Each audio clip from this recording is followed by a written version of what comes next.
کیا آپ جانتے ہیں کہ کسی غریب ضرورت مند کو صدقے میں صرف تھوڑی سی رقم دینے سے آپ کی دولت میں نمایاں اضافہ ہو سکتا ہے؟ میں سوچتا تھا کہ خیرات صرف دوسروں کی مدد کرنا ہے، لیکن میں نے جو دریافت کیا ہے وہ یہ کہ یہ واقعی آپ کی اپنی زندگی کو ان طریقوں سے بدل سکتا ہے جس کا آپ نے کبھی تصور بھی نہیں کیا ہوگا۔ زندگی میں سکون سے لے کر غیر متوقع برکات تک، صدقہ و خیرات اسلام میں کامیابی اور خوشی کے حصول کے لیے سب سے طاقتور ہتھیاروں میں سے ایک ہے۔ صدقہ صرف ضرورت مندوں کی مدد نہیں کرتا، اس سے امن آتا ہے۔ میں اس ویڈیو میں بتانے جا رہا ہوں کہ دینے کا یہ سادہ عمل کیسے آپ کی زندگی میں حیرت انگیز معجزات پیدا کر سکتا ہے۔ یہ عمل اگر خلوص سے کیا جائے تو 100% دعوے سے کہا جا سکتا ہے کہ یہ آپ کی زندگی کو پوری طرح بدل کے رکھ دے گا۔ کیا آپ چاہتے ہیں کہ آپ کی زندگی بہتر ہو، خوشحالی آئے، امن نصیب ہو، خوشیاں عطا ہوں، یعنی اچھی ہو جائے، زندگی بدل جائے؟ تو میں آپ کو وہ قیمتی گر دینے جا رہا ہوں۔ بلکہ میری کیا حیثیت، یہ اللہ کے نبی علیہ الصلوۃ والسلام نے عطا فرمایا ہے، جو آپ کی زندگی میں حیرت انگیز برکات لائے گا، آپ کی زندگی میں امن سکون اور خوشحالی کے دروازے کھولے گا۔ اگر آپ چاہتے ہیں کہ ایسا ہو تو ویڈیو کے آخر تک میرے ساتھ رہیں، کیونکہ اس میں ہم نہایت ہی باریکی سے صدقہ و خیرات کے اسرار و رموز سے پردہ اٹھائیں گے۔ یوں سمجھیے کہ آج میں اسلام میں صدقے کی ناقابل یقین طاقت کو ظاہر کرنے جا رہا ہوں، اور یہ کہ یہ آپ کی زندگی کے ہر پہلو کو کیسے بدل سکتا ہے۔ اس لیے میرے ساتھ رہیں، کیونکہ ہم اللہ کی خاطر صدقہ دینے کے حیرت انگیز فوائد دریافت کریں گے۔ ہماری آج کی ویڈیو کا عنوان ہے، صدقہ آپ کی زندگی کو کیسے بدل سکتا ہے۔ تو آج ہم ایک ایسی طاقتور چیز کے بارے میں بات کرنے جا رہے ہیں جو نہ صرف دوسروں کے لیے آسانی والا معاملہ پیدا کر سکتا ہے، بلکہ آپ کی اپنی زندگی کو بھی پوری طرح بدل کے رکھ سکتا ہے۔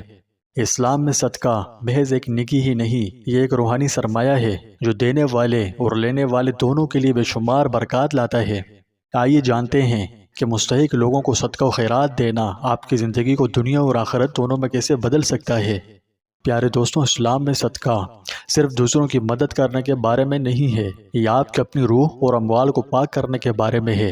اللہ سبحانہ و تعالیٰ قرآن مجید میں ارشاد فرماتا ہے، ان کے مال میں سے صدقہ لے لو جس سے تم ان کو پاک و پاکیزہ کرو۔ یہ طاقتور آیت ہمیں یاد دلاتی ہے کہ جب ہم صدقہ دیتے ہیں تو بظاہر ایسا لگتا ہے جسے ہم صرف دوسروں کی مدد کر رہے ہیں، جبکہ اصل بات تو یہ ہے کہ ہم صدقہ و خیرات دے کر صرف مستحقین کی مدد ہی نہیں کر رہے ہوتے، بلکہ دینے کا یہ عمل ہمارے اپنے اندر کی منفی خرابیوں اور نجاستوں کو دور کرتا ہے، جیسے کہ لالچ، خود غرضی اور مادی چیزوں سے لگاؤ۔ یہ کیا دہانی ہے کہ ہماری تمام دولت صرف اللہ ہی کی ہے، اور اس میں سے صدقہ و خیرات نکالنے سے ہم اپنے آپ کو اپنے رب کی مرضی کے قریب لاتے ہیں۔ یہ زبردست عمل ہماری نیتوں کو پاک کرتا ہے اور صدقہ دولت کو بڑھاتا ہے، نہ کہ اسے کم کرتا ہے۔ بہت سے لوگ یہ سمجھتے ہیں کہ صدقہ و خیرات دینے سے ان کے پاس جو کچھ ہے وہ کم ہو جائے گا، لیکن اسلام ہمیں اس کے برعکس سکھاتا ہے۔ رسول اللہ صلی اللہ علیہ وسلم نے فرمایا، صدقہ کرنے سے مال کم نہیں ہوتا۔ در حقیقت صدقہ ان نعمتوں کے دروازے کھول دیتا ہے جس کا آپ اور میں کبھی تصور بھی نہیں کر سکتے۔ قدرت کا قانون ہے کہ جو چیز جس قدر خرچ کی جائے اسی قدر اضافے کے ساتھ ہم تک پہنچتی ہے۔ اس کے پیچھے اب کیا راز ہے، یہ سمجھنے کے لیے انبیاء کو چھوڑ کر ہم انسانوں کی سوچ بہت محدود ہے۔ بس اتنا ضرور ہے کہ رحیم و کریم اور مہربان اللہ ان چیزوں کو بڑھاتا ہے جو ہم خالص اس کی رضا کے لیے دیتے ہیں، اور ان طریقوں سے برکت عطا فرماتا ہے جن کی ہم توقع بھی نہیں کر سکتے ہیں، چاہے وہ مالی آسانی ہو، اچھی صحت ہو یا امن و سکون۔ خالص اللہ کی خاطر صدقہ و خیرات دینے سے آپ اپنے لیے مزید رزق اور اس میں برکت حاصل کر رہے ہیں۔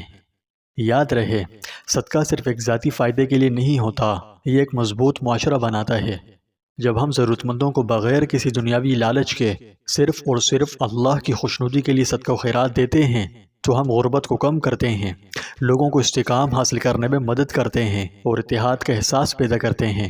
قرآن مجید میں اللہ سبحانہ و تعالیٰ نے تمام مسلمانوں کو آپس میں بھائی بھائی قرار دیا ہے، جیسے کہ ارشاد باری تعالیٰ ہے، انما المؤمنون اخوہ، مسلمان آپس میں بھائی بھائی ہیں۔ اور پیغمبر اسلام صلی اللہ علیہ وسلم کے خوبصورت ارشاد کا مفہوم ہے کہ باہمی محبت اور رحم و شفقت، اس چیز میں تمام مسلمان ایک جسم کی طرح ہے۔ جب انسان کے کسی حصے میں تکلیف ہوتی ہے تو اس کی وجہ سے جسم کے تمام اعضاء خوابی اور بخار میں مبتلا ہو جاتے ہیں۔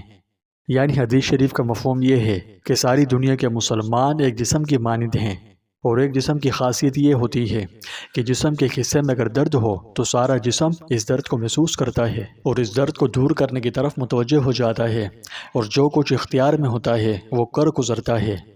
تو پیارے دوستوں، ساری دنیا کے مسلمان چاہے وہ کسی بھی رنگ و نسل سے ہوں، بھائی بھائی ہیں۔ اس فرمان کی روشنی میں دنیا میں تمام مسلمانوں پر کوئی تکلیف آئے تو گویا ہم پر تکلیف آ گئی ہے۔ ہمارے ایمان کا تقاضا ہے کہ ہمیں ان کی تکلیف کا احساس ہونا چاہیے۔ ایسے موقع پر مسلمانوں کی تکلیف کا احساس ہونا اور ان کی تکلیف کو اپنی تکلیف سمجھنا، یہ ہمارے ایمان کے زندہ ہونے کی علامت ہے۔ مصیبت میں اس بوجھ کو کم کرنا ہماری اجتماعی ذمہ داری ہے، اور یہ ذمہ داری صرف اتحاد اور یکجہتی کی صورت میں ہی پوری کی جا سکتی ہے۔ صدقے کا ایک اور اہم پہلو قیامت کے دن اس کا کردار ہے۔ نبی کریم صلی اللہ علیہ وسلم نے فرمایا، صدقہ گناہ کو اس طرح مٹا دیتا ہے جس طرح پانی آگ کو بجھا دیتا ہے۔ بروز قیامت آپ کے صدقہ و خیرات کے اعمال ایک ڈھال کے طور پر کھڑے ہوں گے جو آپ کو اس دن کی سختیوں سے بچائیں گے۔ یہ اللہ کی رحمت حاصل کرنے اور اس بات کو یقینی بنانے کا ایک طاقتور طریقہ ہے کہ ہم آخرت میں اس کے فضل حاصل کرنے والوں میں شامل ہوں۔ اسلام میں صدقے کی خوبصورتی یہ ہے کہ یہ ایک عمل سے نہیں رکتی، ہمارے اس دنیا سے چلے جانے کے بعد بھی ہمارا صدقہ ہمیں فائدہ پہنچاتا رہتا ہے، اور اسی کو صدقہ جاریہ کہتے ہیں۔ خواہ اس کے ذریعے اسکول بنانا ہو، کنواں کھدوانا ہو، یا کسی ضرورت مند کی مدد کرنا، یا درخت پودے لگانا، یا کسی بھی طرح نیکی کا کام کرنا، ہمارے جانے کے بعد بھی انعامات جاری رہتے ہیں۔ تصور کریں کہ آپ نے زندگی میں جو صدقہ دیا ہے، اس کی وجہ سے آپ کے لیے نیکیوں کا ایک نہ ختم ہونے والا سلسلہ لکھا جا رہا ہے۔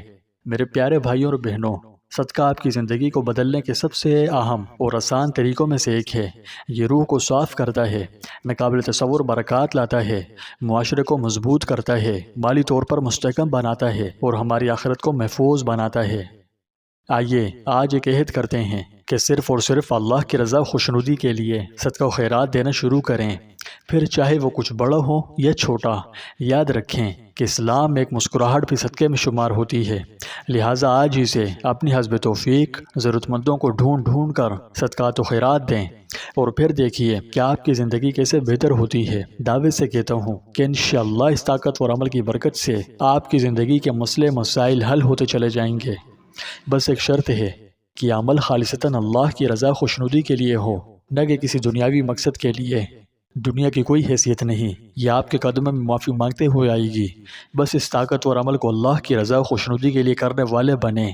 اللہ ہماری کوششوں کو قبول فرمائے، ہم پر اپنی برکات نازل فرمائے، اور ہمیں اپنے ارد گرد کے لوگوں کے لیے فائدہ کا ذریعہ بنائے۔